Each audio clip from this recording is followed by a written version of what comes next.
Hello, grape മീഡിയാസിലേക്ക് സ്വാഗതം. അങ്ങനെ 19-ാം ദിവസത്തിലേക്ക് കടക്കുന്ന ആടുജീവിതത്തിൻ്റെ കളക്ഷൻ റിപ്പോർട്ടുകളിലേക്ക് നമുക്ക് കടന്നു വരാം. അതിനു മുമ്പ് ചാനലൊന്ന് സബ്സ്ക്രൈബ് ചെയ്ത് തരണമെന്ന് വിനീതമായി അഭ്യർത്ഥിക്കുന്നു.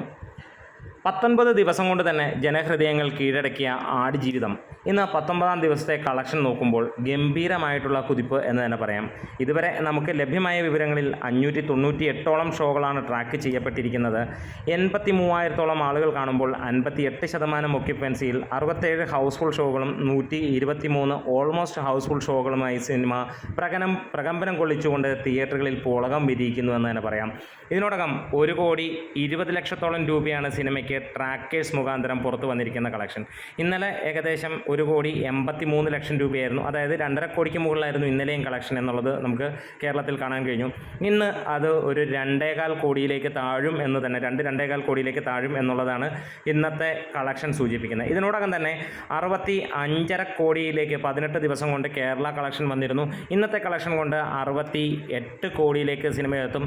അതായത് 70 കോടിയിലേക്ക് സിനിമ എത്താൻ പോകുന്നു. അതായത് ഒരു ഇൻഡസ്ട്രി ഹിറ്റ് നമ്മളിവിടെ പ്രതീക്ഷിക്കുകയാണ്. ഇനിയും സിനിമയുടെ ബഡ്ജറ്റ് വെച്ച് നോക്കുമ്പോൾ സിനിമ വിജയമായോ എന്നുള്ളൊരു ചോദ്യം തന്നെയാണ് മിക്കപ്പോഴും വരുന്ന ഒരു കാര്യം. സിനിമയുടെ ബഡ്ജറ്റ് 82 കോടിയാണ്. തിയേറ്റർ പ്രോഫിറ്റ് ആവണമെങ്കിൽ ഏകദേശം 1 കോടി 165 കോടി 180 കോടി ആ റേഞ്ചിലേക്ക് വരണം എന്നുള്ളത് തന്നെയാണ് നമുക്കറിയാൻ കഴിയുന്നത്. ഇതിനോടകം തന്നെ 140 കോടിയിലേക്ക് സിനിമ എത്തിയതായി ഒഫീഷ്യലായിട്ട് വരുന്നുണ്ട്. എന്തായാലും വരും ദിവസങ്ങളിൽ സിനിമ അത് കവർ ചെയ്യും എന്നുള്ളത് യാതൊരു സംശയവുമില്ല.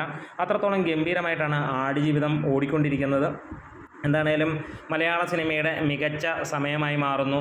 കുറുപ്പ് 42 കോടി എത്തിയ സമയത്ത്, ആവേശം 43 കോടി എത്തിയ സമയത്ത്, ഭീഷ്മപർവം 49 കോടി എത്തിയ സമയത്ത്, ലൂസിഫർ 55 കോടി എത്തിയ സമയത്ത് ആടുജീവിതം ഇവിടെ 65 കോടി കഴിഞ്ഞിരിക്കുന്നു എന്ന് തന്നെ പറയാം. എന്തായാലും നമ്മുടെ വീഡിയോസ് ഇഷ്ടമായെങ്കിൽ ഒന്ന് സപ്പോർട്ട് ചെയ്യണം. Grape medias.